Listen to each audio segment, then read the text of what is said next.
Gracias por estar. Buenas noches, ¿cómo estás? Bien, muy bien. ¿Bien? Bien. ¿Vamos bien. a tomar un tecito?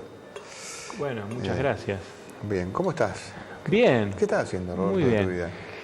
¿Dejaste de ser concejal? Dejé de ser concejal. ¿No sos candidato a nada este año porque no hay elecciones? No. Fuiste candidato a intendente el año pasado. Sí. ¿Perdiste? ¿Te dolió perder? En realidad sí, duele en el sentido de... ¿Vos tenías expectativas de ganarle a una estructura tan potente como el oficialismo? Los oficialismos son difíciles, ¿viste? Sí, lo que pasa es que, bueno, uno entiende que hay un ciclo agotado del socialismo y que no terminó, es decir, pasó la elección, Fein fue reelecta por un porcentaje muy chico, pero sin embargo hay un 70% de la población que está en contra de la intendenta. Como mínimo, digo, si uno mide la elección, la intendenta sacó el 30%, hay un 70% en contra. ¿A quién no le gusta lo que está pasando? Sí, y lo que creo es que, bueno, ese ciclo agotado hace que uno haya tenido justamente expectativas. Y yo estoy muy contento del desempeño que tuvimos en una elección que además se mostraba polarizada en un punto con el PRO, y nosotros sacamos casi el 24% de los votos.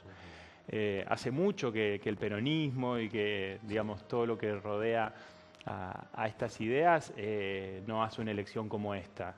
Entonces, bueno, sí, claramente a uno... también esto es un poco de todo, digamos, es también, digamos, uno le pone todo, le pone la vida, porque sacrifica a la familia, las actividades que a lo mejor uno puede hacer para distraerse, digamos. Es como que uno entra en un túnel, ¿no? Y salís el día de la elección. Entonces, bueno, uno pone todo ahí y indudablemente que es frustrante, digamos, ¿no? Pero bueno, eso pasa indudablemente.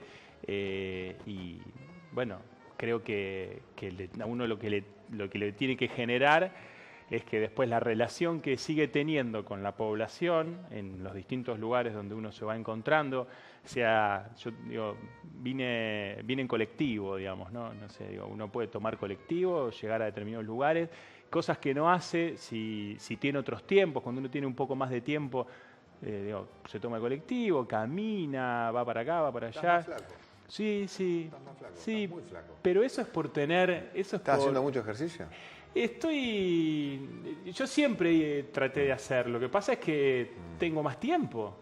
Digo, la actividad política es un gran compromiso de semana, de fin de semana, y hoy uno se puede acomodar mejor. A lo mejor uno iba a hacer una actividad física o tenía programada hacer alguna cosa y surgía una invitación, surgía esto, surgía lo otro y no lo podía hacer. Y hoy uno tiene otra tranquilidad. Entonces, bueno, hoy...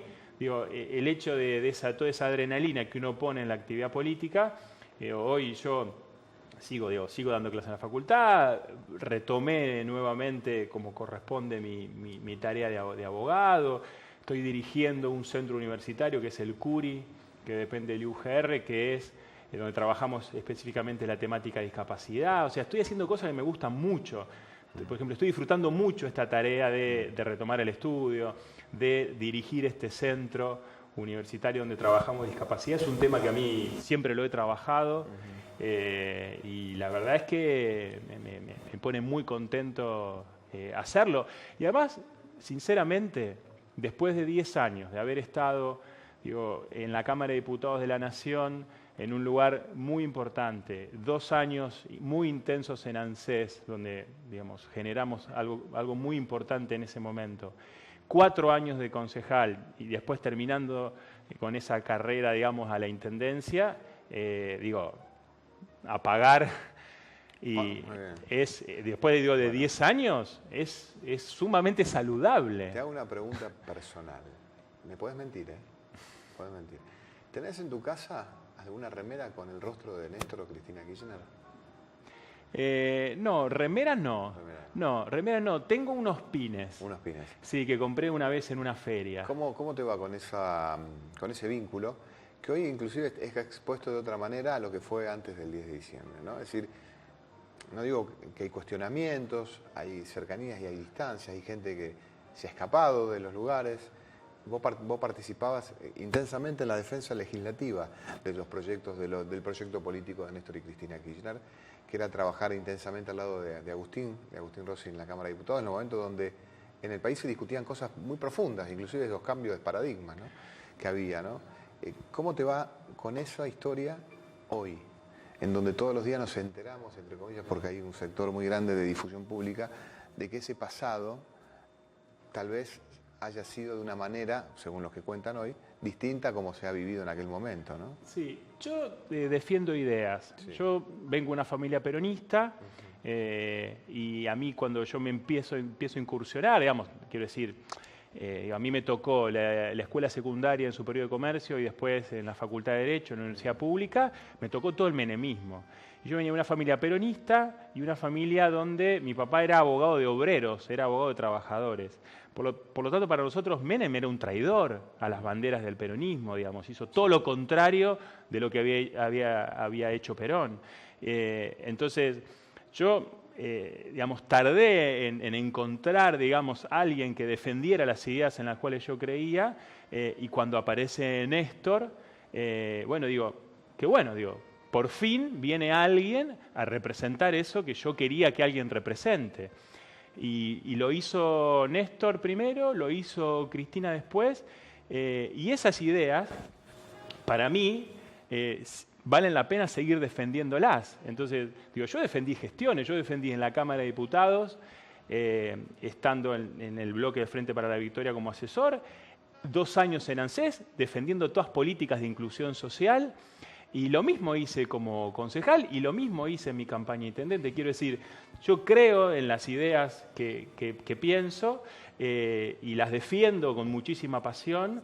Y a lo mejor hoy, digamos, me siento de alguna manera, si se quiere, no digo que sea comparable, al anterior al 2003, cuando no encontraba quien las represente cabalmente, digo, ¿no?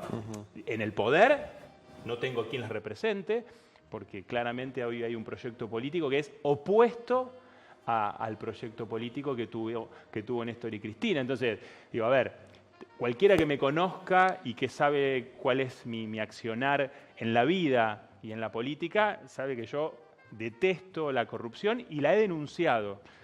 Te puedo recordar, en tu programa he podido denunciar hasta en su momento empleados de ANSES sí, que eran infieles al Estado, o denunciado a gestores truchos que he tenido la posibilidad de denunciar y que terminaron presos. Digo, yo detesto la corrupción porque detesto que alguien se quede con algo que no le corresponde.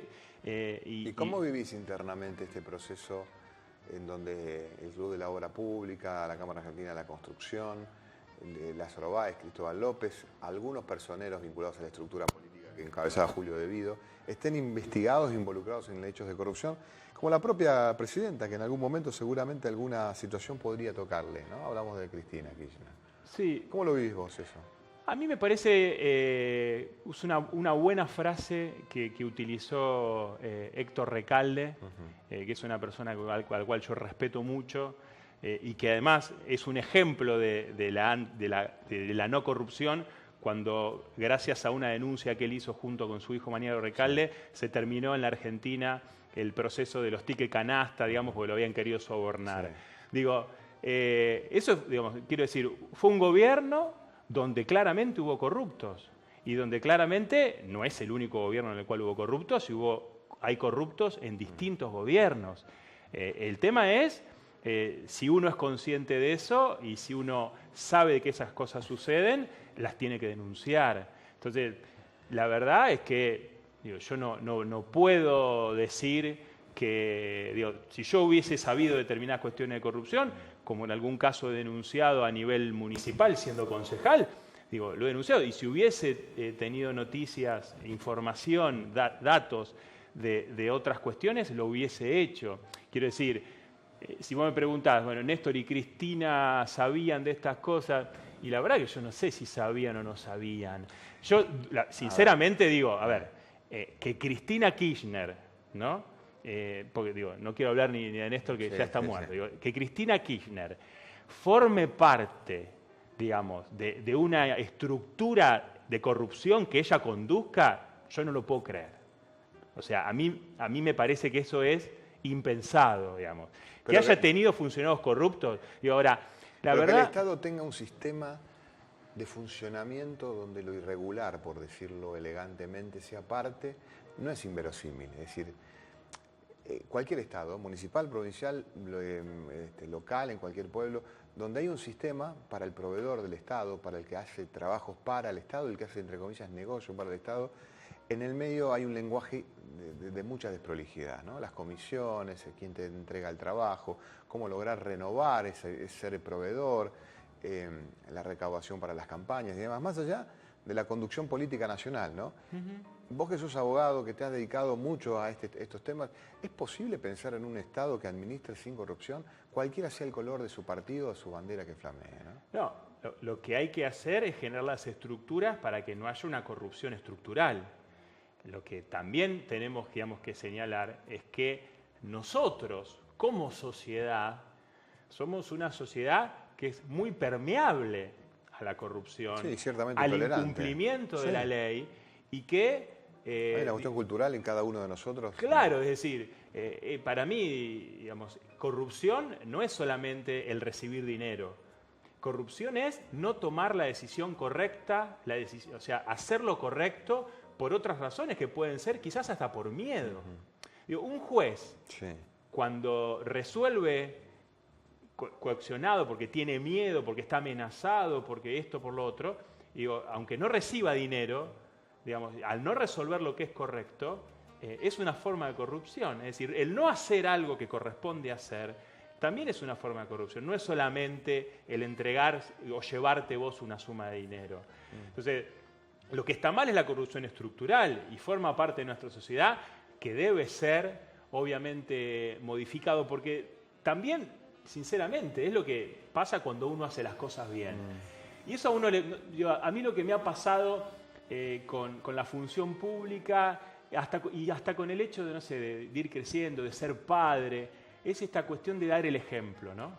Es decir, uno se siente, además de tenerlo incorporado, eso se sigue fortaleciendo porque entiende que tiene que dar el ejemplo y que te sentís observado todo el tiempo.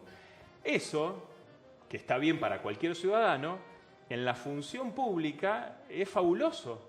Porque si vos realmente te sentís observado y estás convencido de que no podés hacer las cosas porque tiene una consecuencia negativa, obviamente que no la vas a hacer.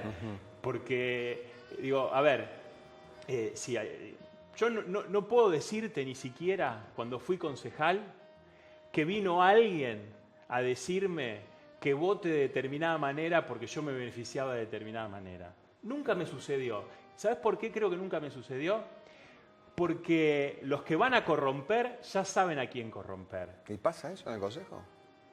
No sé si pasa. No, ¿sabes? No sé porque tampoco, yo no tengo pruebas, Entonces, bueno, te pregunto. Hace poco sucedió un caso donde, salió a la luz que había justo una casualidad donde se votó una cosa en el Consejo y un concejal tenía un cargo para una hija, ¿no? Sí. Bueno, yo lo que le dije a los concejales es que había que echarlo al concejal. Porque eso no puede pasar inadvertido. O sea, porque no puede ser una casualidad. Porque yo prefiero, en este sentido, cuando hay sectores políticos, que hacen una demagogia que creo que no es buena, hablando de la transparencia del financiamiento. Yo puedo dar fe del financiamiento mío y de no tener recursos y de rebuscármela como pueda y de no tener los recursos que han tenido otros para hacer campaña o para hacer esto, para hacer lo otro. Digo, pero yo duermo tranquilo, digamos, ¿no? Te pregunto con respecto al pasado. Ustedes los peronistas tienen el valor de la lealtad como, digamos, una historia de reivindicación fundamentalmente genética. El peronismo nació desde la lealtad, ¿no? ¿Te traicionaron? ¿Sentiste que en algún momento de tu carrera política alguien te traicionó? No, no me traicionaron, pero ¿Un sí... colaborador, un compañero, No. una estructura? No, yo no me siento traicionado, me siento no acompañado, no correspondido. ¿Te dejaron solo? Me dejaron solo, sí. Me dejó solo, digamos, el núcleo duro del kirchnerismo. Es decir, por eso yo te insisto con que yo defiendo ideas. Y yo me muevo por ideas. ¿Por qué el núcleo duro del kirchnerismo te dejó solo? Bueno, porque, digamos... ¿No te quisieron? El núcleo duro del kirchnerismo, primero, digamos, cuando decidieron a nivel provincial que haya un solo candidato a gobernador sin internas, a mí me generaron una interna, gané la interna cómodamente y después no me apoyaron. Y algo que era un ABC, digamos, por la cantidad de votos que uno había sacado, que era ser candidato a diputado nacional, no porque yo lo quisiera, sino porque, digo, la candidata a intendenta del PRO encabezó la lista del PRO de diputados nacionales. El candidato a intendente del Frente Renovador encabezó la lista de diputados nacionales del Frente Renovador. Y yo no fui candidato a diputado nacional. Y no es que yo quería ser candidato a diputado nacional, pero te quiero decir, a propósito, me excluyeron de esa lista de diputados nacionales cuando todo el mundo me decía, pero vos tenías que ser candidato. ¿Pero por qué? Bueno, porque obviamente entendían que ellos querían armar su lista de acuerdo a su conveniencia, porque aparte jugaron a que Scioli pierda. Yo estoy convencido que jugaron a que Scioli pierda. Y eso fue el núcleo del kirchnerismo. No digo la presidenta, no lo sé, no me consta, porque aparte, digo, también para desmitificar un poco, ¿no? A lo mejor hay gente que está viendo y dice, bueno, Zuckerman, no sé, iba a tomar mate a Olivos, digamos. Yo a Cristina, nunca en mi vida hablé con Cristina, digamos. Sí tuve la posibilidad de hablar con Néstor en más de una oportunidad, digamos, pero yo a Cristina no la traté en mi vida, nunca estuve en un mismo lugar con la expresidenta. Me hubiese encantado, Sí, claro, eso pero por supuesto, digamos, claro. Me hubiese encantado, digamos, de estar. Pero Si digo, te invita ahora, irías. pero por supuesto que sí, imagino. por supuesto que sí. Pero digo, ese núcleo... ¿La llevarías a tus hijos? ¿Eh? ¿La llevarías a tus hijos a que conozcan a Cristina? Pero por supuesto que sí. Tenés una página en blanco para vos, Robert. Te saco el té, lo pongo aquí para que no moleste tanto. Una página, es mucho. No, bueno, pero podés escribir, mirá, podés hacer una florcita, podés hacer una luna, podés hacer algo pequeño, algo grande, lo que quieras. Tenés una página para vos, podés escribir al derecho, al revés, de costado, lo que se te ocurra. Y mientras tanto, elegiste un tema. ¿Qué eligió? Silvio Rodríguez. Una canción de Silvio Rodríguez. ¿Cómo se llama? Venga la esperanza. Venga la esperanza. Es una canción que no está grabada en ningún disco. Yo la vi en un homenaje al Che en el 97 en Ferro. La escuché por primera vez. Y está grabada solamente en el disco de Silvio en Santiago, de Chile. Dale.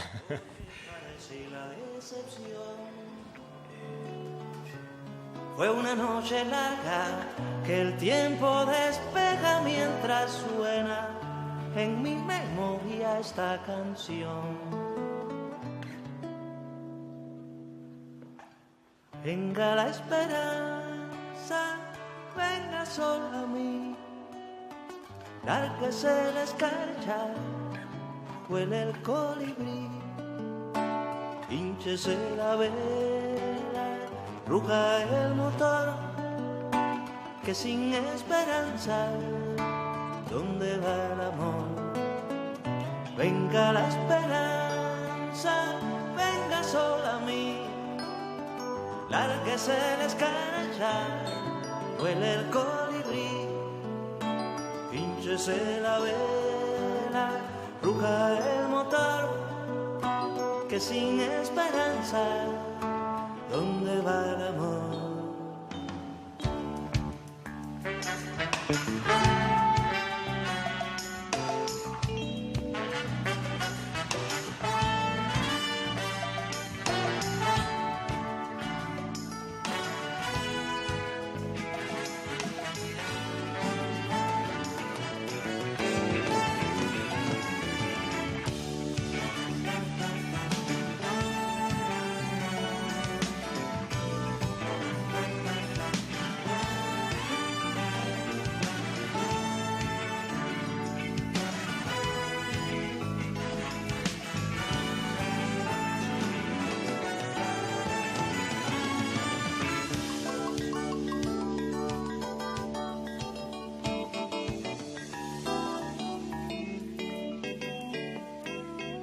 ¿Qué Ahí dice? está. Puse, solo el amor nos salva, pobres los que odian. La unidad nos salva. El individualismo mata como el odio y el egoísmo. Unidos o dominados, venga la esperanza que se pueda hacer un mundo más justo. Hagamos lío.